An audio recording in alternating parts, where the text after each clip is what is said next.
Memórias do Líbano continua de Porto Alegre, desse encontro maravilhoso que temos com os sacerdotes maronitas, com todos os fiéis da comunidade de Porto Alegre que estão animados para nos receber e que tinha também missas com eles e encontros com eles.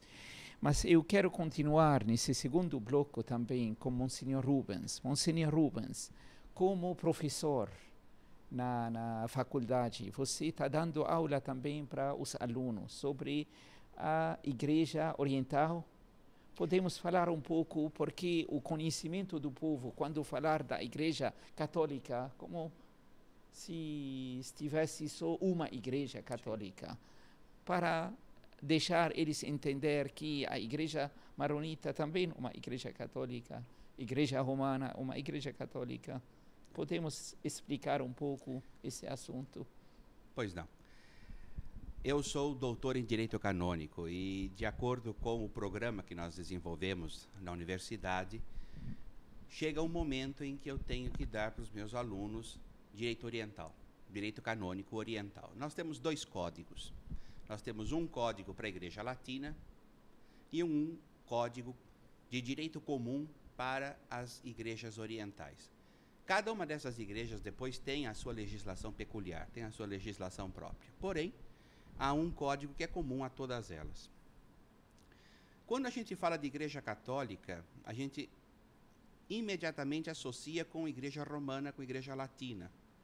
É uma das igrejas católicas. Nós temos, na verdade, 22 igrejas católicas. Igrejas que nós chamamos de direito próprio, em latim sui iuris.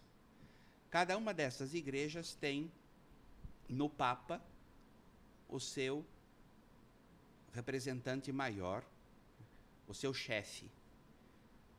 Acontece que para os latinos, o Papa é ao mesmo tempo chefe da Igreja Universal e da Igreja Latina. Enquanto que as igrejas orientais, cada uma delas, além do Papa, óbvia e verdadeiramente, tem o seu patriarca, ou seu arcebispo maior, dependendo do status dessa igreja. Se é uma igreja patriarcal, se é uma igreja arquiepiscopal maior, e assim por diante. São igrejas tão antigas, ou mais antigas até, do que a igreja no Ocidente, do que a igreja latina. São igrejas que afundam as suas raízes nos apóstolos. São igrejas que nasceram da pregação apostólica, assim como nós, do Ocidente. Só que tem tradições diferentes. Tradições litúrgicas, tradições culturais, tradições espirituais, tradições de direito, né, de regime, mas são tão católicas quanto nós.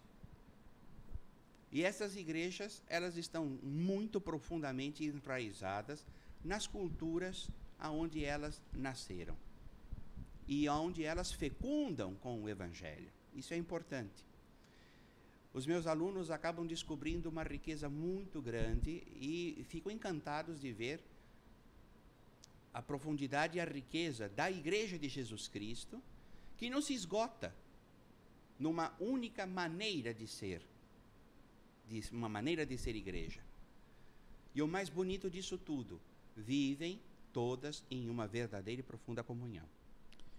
Monsenhor, só para esclarecer uma pergunta, uma coisa. Quando falar de 22 igrejas católicas, e no credo, nós rezamos, eu creio, em uma igreja católica apostólica.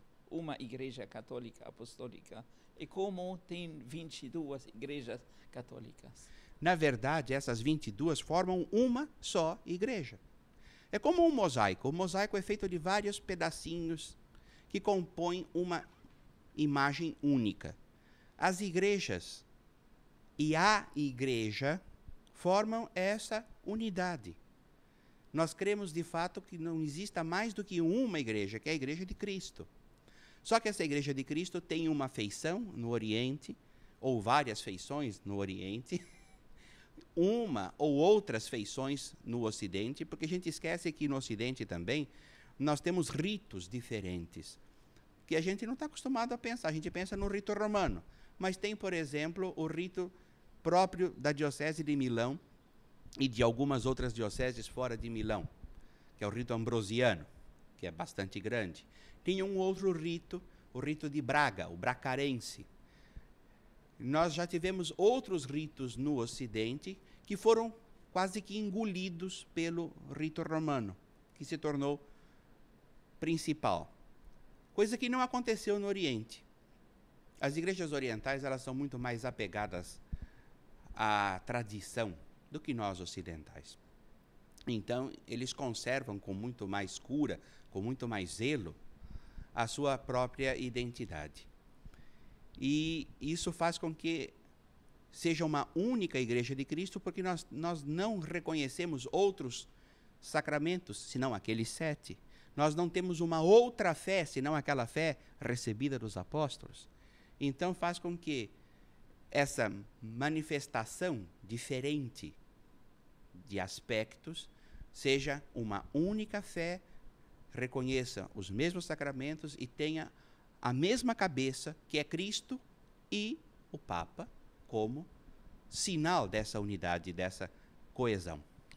A resposta de uma pergunta também, pessoas que mandaram para mim e-mail perguntaram: é válido para nós como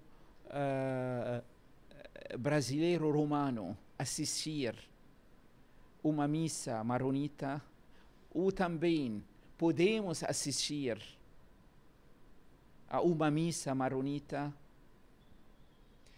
Olha, é uma pergunta interessante.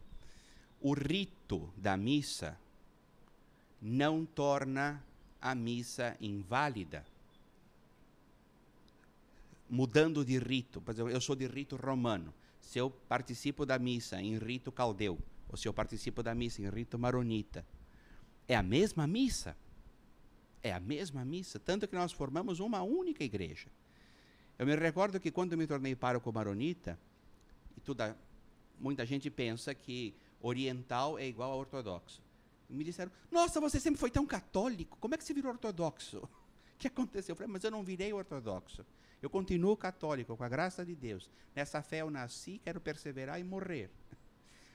Mas a fé tem as suas expressões, que nós chamamos de rito, que é uma linguagem simbólica, uma linguagem de celebração, uma linguagem litúrgica.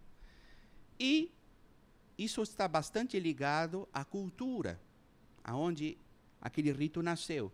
Que forma aquelas pessoas daquele lugar têm para expressar a sua comunhão com Deus, mantendo os vínculos de fé e mantendo os vínculos de regime, como a gente diz. Ou seja, quem é que organiza, quem é que manda, para usar uma expressão bastante simples, né? Quem é que governa. E em todas essas igrejas, quem governa é Jesus Cristo, pelo Papa, no Espírito Santo. Então, tanto faz. Eu posso assistir missa no rito maronita, que a missa é válida. Eu posso assistir a mesma missa no rito armênio, que ela é válida. Às vezes eu posso não compreender muito bem porque eu não estou muito acostumado, ou com a língua, ou com o rito. Mas o valor é idêntico. É a mesma missa. Não muda nada. E a comunhão? Posso também comungar dentro dessa missa? Se eu estou em condições para isso, sim. Né? Se eu estou em condições para receber a comunhão, eu posso receber perfeitamente. É a mesma comunhão? É a mesma comunhão. O mesmo Jesus Cristo? O mesmo Cristo, não muda nada. É o mesmo Jesus. Agora, as pessoas que têm vontade para assistir a uma missa maronita em Bauru, quais são o horário da missa? Nós temos celebração da missa cada domingo às 18h30, na Capela da Santa Casa, que fica ao lado do Hospital de Base. E é com muita alegria que nós recebemos todos que chegam ali para a celebração. Já recebemos muita gente de fora. Já me aconteceu esse ano de ter a felicidade, inclusive, de ir celebrar fora a convite de párocos. Né? Eu fui a Botucatu para celebrar. Já celebrei dentro da Diocese de Bauru, em várias outras paróquias também, sempre a convite. E as pessoas se encantam. A última celebração foi para comemorar os 30 anos da paróquia de Nossa Senhora de Fátima, em Botucatu, a igreja estava gremida, lotada de gente, numa atenção, num silêncio, e acompanhando direitinho a celebração, que eu fiquei encantado. E eu já tenho marcado um convite recebido de uma comunidade... Ai, Jesus, estou tentando lembrar o nome do lugar. É ali perto de Bauru. Vai ser na semana da 8ª da Páscoa. E não é Penápolis, mas é parecido com isso. E vai ser na quarta-feira da 8ª da Páscoa. E já está tudo combinado, falta só que eu mande para eles o material litúrgico para a gente poder celebrar lá também por essa ocasião. E aos poucos o que a gente percebe é que as pessoas vêm ou nos convidam para ir. Primeiro vêm para conhecer, se encantam e depois nos convidam para estar na própria comunidade, para que outras pessoas que não têm a possibilidade de vir possam participar.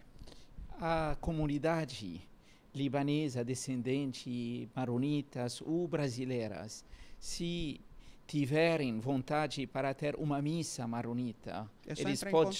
Só entrar em contato, é a coisa mais fácil. Entre em contato com o Monsenhor Rubens ou com o Bispado também, para mandar padres para vocês e celebrar missa dentro da paróquia das pessoas de lá. Monsenhor Rubens, muito obrigado. Eu é que agradeço a sua delicadeza. E nós agradecemos também seu trabalho dentro da Igreja Maronita e esse 14 anos que você está dando para a nossa comunidade, deixar nossa igreja mais viva, nossa igreja mais presente. E queremos também rezar que Deus mande para nós também vocações para poder continuar esse caminho. Sem dúvida. E que Deus abençoe também todas as pessoas que estão trabalhando para divulgar nossa presença, especialmente a televisão da Canção Nova, que estão sempre acompanhando a Igreja Maronita, a atividade da Igreja Maronita. Por isso, peço das pessoas para sempre ajudar na campanha Dai-me Alma, para as pessoas poderem sempre assistir e deixar a televisão da Canção Nova presente em nossa casa, em nossa alma, em nosso coração. Que Deus abençoe todos vós. Em nome do Pai, do Filho, do Espírito Santo. Até a semana que vem, quinta-feira, às 20 horas, se Deus quiser.